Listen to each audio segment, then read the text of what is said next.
It's a mix of all the people who were resettled in Sierra Leone. Another language, something Creole. So basically the Creole people from all over the world, especially the Caribbean and other Africa, from Angola, Senegal, Ghana, and the majority of them were Nigerians. Majority Nigerians. Yes, yeah. That's why you can hear the name here, Oluwole, Olabisi, all types of Nigerian names. I saw Adesonya the other day on the street. Another language, something Creole. There be elements in Yoruba, gbogbo àwọn nǹkan tá a máa sọ nínú ìkànnì náà ni ẹ̀mí sì mọ̀ pé pàtàkì àwọn máa fi parí fídíò yìí ẹ máa mọ̀ pé àwọn ọmọ ìyá yín kan wà ní orílẹ̀-èdè Gambia. Àwọn the West African Squadron of the Royal Navy wọ́n gba ẹrú 214,000 sílẹ̀. Bẹ́ẹ̀ sì ni nínú 75,000 tó wá kó lọ sí Freetown ní ìgbà náà 48,300 Yoruba ni wọ́n.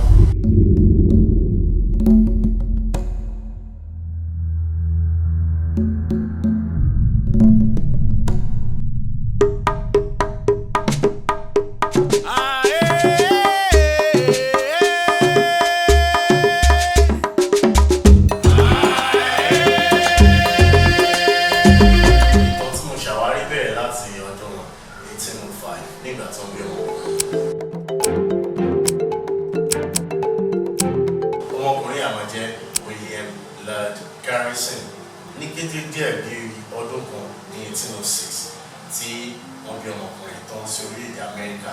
Àwọn ìjọba British wọ́n ṣe ìpàdé láàrin ara wọn. Wọ́n ní àwọn ò fẹ́ ṣe owó ẹrú mọ́, bẹ́ẹ̀ ni wọ́n sì ṣe bíìlì elédè owó ní ojú ìwòran láti sọ fún gbogbo orílẹ̀-èdè tó gbogbo wọ́n dẹ́kun ìwà owó ẹrú. Wọ́n sì díẹ̀ múlẹ̀ ní 1806. Ṣùgbọ́n wà tó di 1807 òye Amẹ́ríkà náà join wọn ní àwọn ò ṣe transatlantic slave trade ní ilé tí wọ́n sọ pé kí gbogbo àgbáyé dẹ́kun rẹ̀ nígbà náà. Ṣùgbọ́n ẹ̀bá ògbóró mọ́ torí àwọn iléeṣẹ́ kan ti wà nígbà náà tí wọ́n ti invest láti ra ship ọkọ̀ ojú omi tí ó mọ̀ kó ẹrú láti ilẹ̀ adúláwọ̀ lọ sí ilẹ̀ Europe àti ilẹ̀ Amẹ́ríkà. Ṣùgbọ́n iléeṣẹ́ aládàáni wọn ẹ má gbàgbé pé ìjọba ló sọ pé wọ́n dẹ́kun rẹ̀. So àwọn yẹn wọ́n dẹ́kun ìwà àbàjẹ́ ní ìgbà náà wọ́n sì máa ń yọ ṣe ní ọdún 1829 William ti pé ọmọ ọdún ẹ̀rìnlélógún ní ìgbà náà. Ó wá dá iléeṣẹ́ kan lẹ̀ dàpọ̀ ní Liberator. Iléeṣẹ́ máa ń tẹ̀lé ìwé ìròyìn tí a mọ̀ sí newspaper. Ó máa tẹ̀ ó máa tò lọ́wọ́ ọwọ́ ló máa fi to àwọn pépà tó ń ṣe ní ìgbà náà. Nǹkan tí Liberator wà fún mi ó sọ̀rọ̀ nípa òwò ẹrú àti àwọn tó ń ṣe òwò ẹrú ní ọ̀nà àìtọ́. Eléyìí ló wáyé kí Royal Navy ti Great Britain wọ́n parapọ̀ mọ́ àwọn ẹrú tó ti gba òmìnira díẹ̀ nígbà náà. Wọ́n wá dá West African Royal Squadron of the Royal Navy wọ́n dá sílẹ̀ nígbà náà. Nǹkan tó sì dá sílẹ̀ fún ni pé tí wọ́n bá ti rí ọkọ̀ lórí omi wọ́n á àtàkì ọkọ̀ náà wọ́n á dá ọkọ̀ náà dúró ṣe wọ́n pé ìjọba làwọn ṣiṣẹ́ fún ẹ̀yìn má gbàgbé pé àwọn tó ń kó òwò ẹrú gbà wọn corporate bodies ni wọ́n. So wọ́n á dá ọkọ̀ náà dúró tó bá rí ẹrú ní orí ẹ̀ wọ́n á rescue rà. Ó dàbí smuggling bí fàyàwọ́ nígbà náà bẹ́ẹ̀ ni òwò ẹrú ṣe rí. So illegal ni ṣùgbọ́n àwọn yẹn wà láti kọ́ọ̀pù illegal pé ìwà lòdì òní jẹ́ pé custom wà láti stop bó bá ṣe ń gbé rice wọ orílẹ̀-èdè Nàìjíríà. Bẹ́ẹ̀ náà nìkan tí mo ṣiṣẹ́ wọn pé tí wọ́n bá ti rí rice wọ́n á gbà. Òun náà nìkan tí mo sọ jẹ́ pé tí wọ́n bá ti rí ẹrú wọ́n á múlẹ̀ ní kìlógún ẹ̀. Ṣé wá rí nǹkan tó wá ṣẹlẹ̀ nígbà náà ni pé nígbà míì wọn ò mọ ibi tí àwọn ẹrú yìí ti ń bọ̀. Tó wá máa tó dá èèyàn méjì padà sí tó ti ń bọ̀ wàhálà ni wọ́n dá èèyàn méjì padà sí ká sọ pé bóyá ìlú Ọ̀yọ́ ni èèyàn kan ti ń bọ̀ ẹrú kan ti ń bọ̀ sí wọ́n dá èèyàn kan padà sí ìlú Ọ̀yọ́ wọ́n dá èèyàn kan padà sí Abẹ́òkúta wọ́n dá èèyàn kan padà sí Ghana wọ́n dá èèyàn kan padà sí ẹ̀wọ̀n pé wàhálà ni wọ́n wá kírètì nìkan ní ìgbà náà wọ́n pè bẹ́ẹ̀ ní Freetown òun ni capital Sierra Leone ìsìn òun ni capital Sierra Leone is in Freetown, the capital Sierra Leone. Sierra Leone ló tẹ̀ wọ́n yìí, North Sierra Leone ló tẹ̀ wọ́n yìí. So kì í ṣe pé ìtàn tí mo mú lórí mi, mo ṣe research mi dáadáa thoroughly, bẹ́ẹ̀ sì ni ìwé yìí ó wà lára àwọn ọ̀rọ̀ tí ó ràn mí lọ́wọ́ láti ṣe. Mo ti máa ń sọ̀rọ̀ pa ìwé yìí, mo ti sọ dáadáa lórí ìkànnì. Wọ́n pè ní the New Universal Library and volume 12 lélẹ̀ tó wà lọ́wọ́ mi tó sọ̀rọ̀ nípa Sierra Leone, Freetown, òwe ẹrú and other things tí mo kàn yọ nínú ìwé.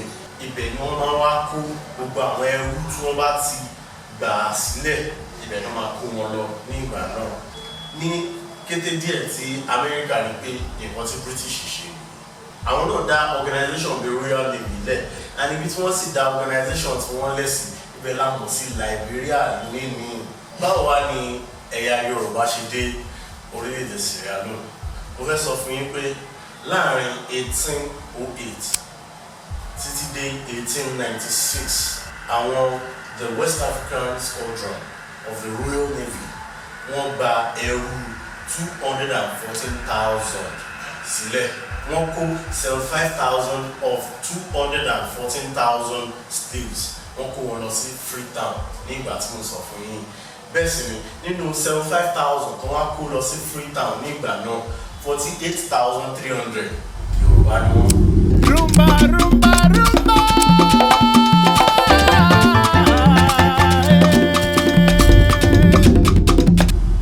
Wọ́n bá kí ń ṣe Yorùbá lásán, àwọn Yorùbá tó rí wọn pé àwọn ni Yorùbá àgbà náà torí wọ́n mọ àṣà, wọ́n mọ ìṣe, wọ́n mọ èdè, wọ́n mọ ẹ̀wà, wọ́n mọ oúnjẹ Yorùbá, gbogbo ẹ̀ ni wọ́n kúrò lọ sórílẹ̀-èdè Freetown ní ìgbà náà. Kódà tẹ́ bá dé Fúràbé, Abidjan, Town, Waterloo ní orílẹ̀-èdè Sierra Leone, ẹ máa rí àwọn ẹ̀yà yìí níbẹ̀, Yorùbá ni wọ́n. Tó bá sì jẹ́ pé orílẹ̀-èdè Gambia náà lẹ́wà, tẹ́ bá lọ sí Banjul, Serekada àti Brikama ní orílẹ̀-èdè Gambia, ẹ máa rí àwọn ẹ̀yà Yorùbá tí mo sọ ibẹ̀. Ẹ sì máa rí àwọn orúkọ bíi mo fẹ́ kà á lóògbé mi o, bíi Abiose, ẹ máa rí Babatunde, ẹ máa rí Olóńgbẹ, ẹ máa rí Adéníyì, ẹ máa rí Bíòkù, ẹ máa rí Olú, ẹ máa rí Bánkọ́lé, Fúnmiláyọ̀, Ọlábísí, Ọláìdé, Akínwándé, Ògúnládé, Balógun, Àbáyọ̀mí àti bẹ́ẹ̀ bẹ́ẹ̀ lọ ní eléyìí tí àwọn orúkọ ẹ̀ mọ̀ pé àwọn orúkọ Yorùbá ni. Ẹ ṣe máa rí oúnjẹ bíi ẹ̀gúsí, àkàrà, ẹ̀kọ àti bẹ́ẹ̀ bẹ́ẹ̀ lọ. Kò dẹ́ ṣe àwọn oúnjẹ yìí nìkan ni ẹ máa rí. Ẹ ṣe máa rí àwọn nínú èdè wọn títí tí mo yín bá yín sọ̀rọ̀ yìí, ṣe mọ̀ pé wọ́n ti ń sọ èdè míì torí àwọn bíi ẹ̀yà bíi mẹ́rin kan ló padà join wọn.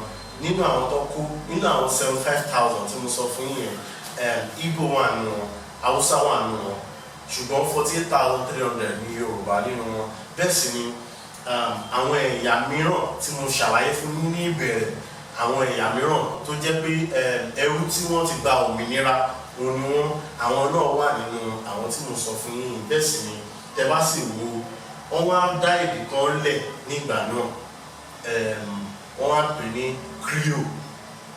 Èdè yìí náà ó dàbí pidgin English Nàìjíríà lọ́wọ́lọ́wọ́ báyìí ni. Ok, ẹ jẹ́ kí n wá fídíò kan tàbí méjì tó ń sọ Creole fún yín.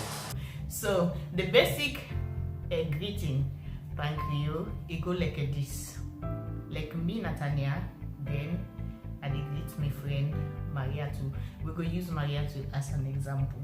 So if I see Mariatu, we normally say Kushe or Adu o Mariatu.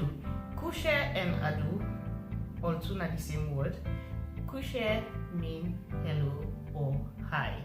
Then Mariatu go reply me, Kushe o Tanya, how the body? Òun náà lẹ ti rí yẹn. Ṣùgbọ́n nínú Creole tí mo wá sọ fún yín, àwọn ọ̀rọ̀ kan wà bẹ́ẹ̀ tó jẹ́ ọ̀rọ̀ Yorùbá. Àwọn náà ní bíi Kushe nílé tó túmọ̀ sí hello ní orílẹ̀-èdè wọn tó máa fẹ́ sọ hello wá ní Kushe.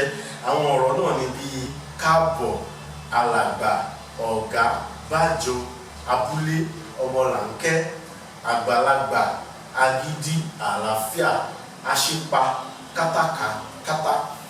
katakata, bùbá,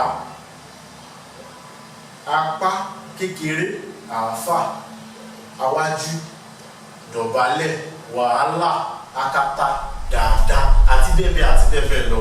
Creole language has got a lot of English because the Nova Scotians who had been in the West spoke a certain amount of broken English. The Maroons from Jamaica had their patois.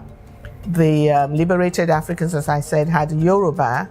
So there are lots of words that you can identify in the Creole language which came from all these different people. Wọ́n ṣì ní àwọn ọ̀rọ̀ nínú Creole èdè wọn tí mò ń sọ fún yín. So nínú bó tẹ̀ ṣe pé àwọn èèyàn kan wá láti Jamaica nínú ìtàn tí mò ń sọ fún yín, àwọn kan wá láti Jamaica, àwọn kan ẹrú tí wọ́n gbà lẹ̀ lórí omi tó jẹ́ Yorùbá ni wọ́n, bẹ́ẹ̀ sì ni àwọn kan wá láti Amẹ́ríkà, àwọn ni wọ́n fọ́ọ̀mù èdè Creole yìí. Ó sì dàbí pidgin English, current pidgin English Nàìjíríà ní èdè tí wọ́n sọ lẹ́nu bí mo ṣe ń bá yín sọ̀rọ̀ ní èdè tí wọ́n sọ lẹ́nu, bẹ́ẹ̀ sì ni nínú èdè yìí ẹ máa gbọ́ Yorùbá. Ìtàn fi yé mi pé 20% tí àwọn 40,000 yẹn ló migrate lọ sí orílẹ̀-èdè Gambia nígbà tí wọ́n fẹ́ ja ìjàgbara òmìnira lọ́wọ́ British ní later ní 1960 something ní ìrántí year tí wọ́n ṣe independence ọmọ ìbáyé sọ̀rọ̀ ẹ̀. Torí ẹ̀ tẹ́ bá rí àwọn ápù mi bóyá ápù tó ń sọ Creole ní Gambia, wọ́n máa sọ fún mi pé Sierra Leone làwọn ti wà, Sierra Leone làwọn ti wà, àwọn kì í ṣe Yorùbá. Mo ní kan tó bá mi jiyàn bẹ́ẹ̀ lórí Instagram. Tó bá dẹ̀ pé ẹ̀ tí follow mi lórí Instagram, ẹ follow mi lórí Instagram. Àwọn kankan àti máa ń post lórí Instagram tí mi kì í lè post lórí YouTube torí copyright. Mo máa ń post ẹ̀ sórí Instagram, so ẹ lè follow mi at Abinibi Hub. Gbogbo platform àtàlàwà, mo Twitter, TikTok, YouTube, Facebook at Abinibi Hub lórúkọ ìkànnì wa lórí àwọn platforms yìí. So báyìí làwọn ṣe lọ. Ṣé wá rí wá ṣe pé mo kàn fẹ́ hà nílé ìsinmi ní kíákíá. Mo ń ṣe pé gbogbo àwọn ẹrú tí wọ́n gbà lẹ́ ní Freetown náà nígbà náà ni wọ́n kọ́ kúlẹ̀. Àwọn ẹrú kan wà tí wọ́n ṣiṣẹ́ pẹ̀lú àwọn missionaries ní ìgbà náà. Wọ́n ṣiṣẹ́ pẹ̀lú wọn láti máa fi polongo ìyìn rere. Ara wọn ní Samuel Ajayi Crowther wà. So àwọn kan wà tó jẹ́ pé tó jẹ́ obìnrin tẹ́ pé gbàrà wọ́n ṣe gbà wọ́n lẹ́yìn wọ́n fún wọn lé ọkọ fún ẹ̀yà mìíràn tí ò tẹ̀ kí ń ṣe Yorùbá. So àwọn kan wà bẹ́ẹ̀. Àwọn kan wà tí wọ́n padà lọ join the West African Squadron of the Royal Navy láti máa ran ìjọba British lọ́wọ́ láti gba àwọn ẹrú tí wọ́n ṣì ń jí kó lọ sí òkè òkun sílẹ̀ ó di mẹ́ta. Ṣé wá rí most of them pápábárì àwọn tí wọ́n jẹ́ ẹrú tó ṣiṣẹ́ pẹ̀lú àwọn missionaries yẹn after 14 years wọ́n ṣí wọn lẹ̀. Àwọn kan ló wọn padà wá sórílẹ̀-èdè Nàìjíríà, àwọn kan wọ́n lọ sí orílẹ̀-èdè Gambia, àwọn náà di akú ní Gambia tàbí okú tẹ̀lé ní mọ̀ sí ìkànnì méjì ni. The word akú ó wá láti inú ọ̀rọ̀ Yorùbá tí a mọ̀ sí akú òwúrọ̀, akọ ọ̀sán, akú ewu ọmọ, akú ọdún. Àwọn bí Yorùbá ṣe máa ń kíyàn ibẹ̀ ní tẹ́mọ̀ pé tí Yorùbá bá fẹ́ kíyàn wọ́n á ní akú, wọ́n sì lè tún ní okú ewu ọmọ, okú òwúrọ̀, okú ọ̀sán. Torí ẹ̀ náà fi máa ń pè wọ́n ní akú tàbí okú. Ìdí nìyẹn tó fi máa ń pè wọ́n ní akú tàbí okú. Ṣé ó ti yé yín báyìí? So bí ìtàn wọn ṣe lọ nípa àwọn yẹn òní mo kọ̀ ọ́ra sọ fún yẹn. And mo dẹ̀ rẹ́ sọ fún yín pé ní orílẹ̀-èdè Sierra Leone ní èní wọ́n ti ní ibi middle name wọn wá ní orúkọ Yorùbá wọn máa ń wà. Wọ́n sì ti ní mo lè ka èèyàn 10 fún yín bóyá tẹ̀lé kọ́ orúkọ wọn sójú screen àbí òkè má kọ́ fún picture wọn má lè fi orúkọ wọn sí tí wọ́n ti ṣe nǹkan pàtàkì fún orílẹ̀-èdè Sierra Leone. And eléyìí tó popular jù lára wọn ni Idris Elba. Ara àwọn liberated slave ó ní ìran Idris Elba sí orílẹ̀-èdè Sierra Leone. So àwọn tó kù náà ẹ̀jẹ̀ kìkan sáré fi picture wọn wọ̀nyí tí wọ́n ti ṣe ipa gidigidi ní orílẹ̀-èdè Sierra Leone tí wọ́n sì ń jẹ́ orúkọ Yorùbá, orúkọ tẹ̀yìn sọ ọmọ yín tẹ̀yìn pé ọ̀rẹ́ yín, ẹ̀gbọ́n yín, àbúrò yín, òun làwọn náà jẹ́ ìdìbò yín bá yín sọ̀rọ̀ ẹ̀. Ẹ̀wọ̀n kò ní jù báyìí lọ. Tó bá jẹ́ pé ìgbà àkọ́kọ́ yín lè jẹ́ ìròyìn sọ́nbẹ̀rẹ̀ fídíò Yorùbá pọ́nbélé ni wá. A máa ń rán ara létí ibi tá a ti ń bọ̀, ibi tá a dé àti ibi tá a ń lọ gẹ́gẹ́ bí ojúlówó Yorùbá. Bẹ́ẹ̀ sì ni kí ìtàn Yorùbá ògidì má bàa parun la ṣe dá ìkànnì sílẹ̀ àfẹ́ kí èdè wa náà pa ara wọn kọ́ tá a fi dá ìkànnì sílẹ̀ ni a ní store just in case tẹ́ wá fẹ́ ra àwọn òwe wa ara àwọn òwe náà lẹ rí lẹ́yìn ìgbìyàn a ní store ẹ lè ra soft copy ẹ lè ra hard copy ẹ orúkọ store náà lè wò lójú screen nìyẹn ẹ wo màá dẹ́ fi link ẹ̀ sínú description tó bá dẹ̀ yẹ pé ọkùnrin kàn fún wa lówó láti fi tẹ̀síwájú lórí àwọn ẹ̀kọ́ tá à ń ṣe account number wa náà rè lókè níbi tí ọwọ́ mi wà yìí ẹ lè tẹ̀ síbẹ̀ tó bá jẹ́ Amẹ́ríkà ní account number wa l'Amẹ́ríkà òun lè léyìí tó bá sì jẹ́ pé ní Nàìjíríà account number wa Nàìjíríà òun náà lè léyìí so I need ìrànlọ́wọ́ yín because camera 12 years ago and 13 years ago ni àyà fídíò lórí mo believe pé tó bá yẹ clear tó náà la ṣe máa enjoy it so ẹ ràn wá lọ́wọ́ láti ra camera tá a fẹ́ rà